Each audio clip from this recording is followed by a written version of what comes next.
आपको यूक्रेन युद्ध के एक और फैक्ट को समझाना होगा। फैक्ट यह है कि रूस यूक्रेन की जमीन पर लगातार कब्जा करता जा रहा है। मारियोपोल में यूक्रेन की सेना सरेंडर कर चुकी है। इसके बाद रूस ने अपने नेक्स्ट टारगेट डोनबास रीजन की ओर अपनी ताकत झोंक दी है। साथ ही ये पूरी वॉर नेक्स्ट लेवल पर पहुंच गई है। पश्चिमी देशों ने यूक्रेन को इतने एडवांस्ड वेपन दिए हैं कि पुतिन की सेना को भारी नुकसान हो रहा है। और यही वो पॉइंट है जिसे देखकर डिफेंस एनालिस्ट परेशान हैं। डिफेंस एनालिस्ट आगाह कर रहे हैं कि पुतिन को कमजोर करने की पश्चिमी देशों की कोशिश विश्व को एटमी विनाश की ओर ले जा रही है, क्योंकि पुतिन जितने मजबूर होते जाएंगे न्यूक्लियर बटन के उतने ही करीब पहुंचने लगेंगे। अब हालात को रशियन एयरफोर्स की तबाही से समझते हैं। पश्चिमी देशों के वॉर एक्सपर्ट्स ने रूसी एयरफोर्स को लेकर बड़ी बात कही है। कहा यह जा रहा है कि यूक्रेन वॉर में रूसी एयरफोर्स को जितने फाइटर प्लेन खोने पड़े वो बीते एक दशक में हुए युद्ध में भी बर्बाद नहीं हुए। यह दावा कितना सही है, ये पूरी रिपोर्ट देखिए। क्या यूक्रेन वॉर में पुतिन की एयरफोर्स को भारी नुकसान हुआ है? क्या यूक्रेन आर्मी के काउंटर अटैक ने रूसी एयरफोर्स को तबाह कर दिया? रूसी सेना के 202 फाइटर प्लेन गिराने का दावा कितना सही है?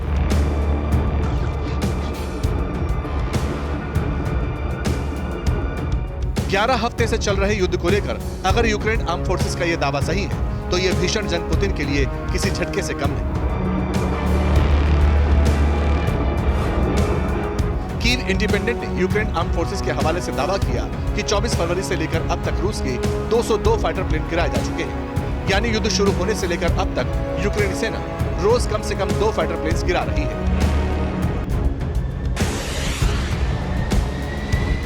अगर ऐसा है तो ये वास्तव में बहुत बड़ा नुकसान है। रूस की इस बर्बादी से यूक्रेनी राष्ट्रपति जेलेंस्की उत्साहित दिख रहे हैं। बीते हफ्ते ही जेलेंस्की ने दावा किया रूस ने इस युद्ध में इतने एयरक्राफ्ट खो दिए जितने इस दशक में लड़े गए किसी युद्ध में तबाह नहीं हुए।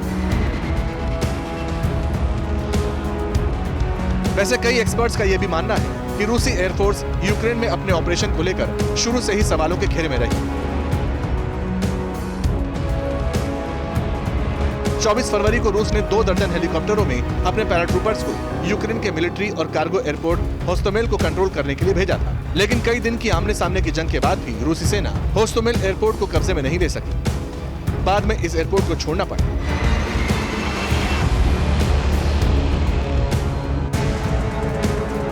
सवाल ये है, क्या वाकई रूस की एयरफोर्स को इतना भारी नुकसान हुआ? ऐसा दावा है कि रूस को सबसे ज्यादा नुकसान यूक्रेनी फौज को अमेरिका से मिली स्टिंगर मिसाइलों ने पहुंचाया। यूक्रेनी सैनिकों ने स्टिंगर मिसाइलों का जबरदस्त इस्तेमाल किया। मिसाइल को कंधे पर रखकर रूसी प्लेन को हवा में ही गिरा दिया। खासतौर से लो फ्लाइंग हेलीकॉप्टर को स्टिंगर मिसाइलों ने भारी नुकसान पहुंचाया। यूक्रेनी फौज ने रूसी एयरक्राफ्ट को गिराने के लिए S-300 surface to air missile system का भी इस्तेमाल किया। वॉर एक्सपर्ट्स का मानना है कि अगर इस जंग में रूसी एयरफोर्स अपनी पूरी ताकत से अटैक करती तो यूक्रेनी सैनिकों के हौसले जंग के शुरुआती दिनों में ही पस्त हो जाते। लेकिन हुआ इसका उल्टा। यूक्रेनी सैनिकों ने रूसी प्लेन को निशाना बनाकर रूसी एयर स्ट्राइक्स को न्यूट्रलाइज कर दिया।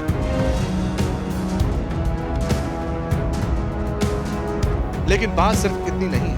यूक्रेन आर्म फोर्सेस के नए दावे को सही माने लेटेस्ट लिस्ट देखें तो रूस को भारी नुकसान की बात कही गई है।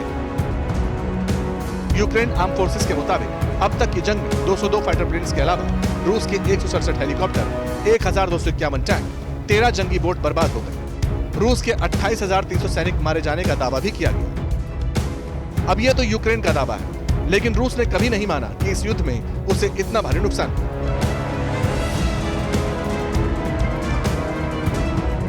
रूसी रक्षा मंत्रालय के मुताबिक युद्ध में यूक्रेन के 134 एयरक्राफ्ट तबाह हो चुके हैं। 460 अनमैन्ड एरियल व्हीकल गिराए जा चुके हैं। 246 एयर डिफेंस सिस्टम बर्बाद कर दिए गए। रूस के हमलों से यूक्रेन की 2269 टैंक्स कबाड़ बन चुके हैं। रूस का दावा है कि युद्ध में यूक्रेन 23,367 से ज्यादा जवान खो चुका है। रूस के मिसाइल अटैक से यूक्रेन के 15 बड़े बेस तबाह हुए। अब इसमें तो कोई शक नहीं कि रूस यूक्रेन की जंग में भारी तबाही मची। बहुत खून बहा, खूबसूरत शहर मलबे के ढेर बन गए। लेकिन किसके दावे में कितना दम है, ये कह पाना अब भी बहुत मुश्किल है।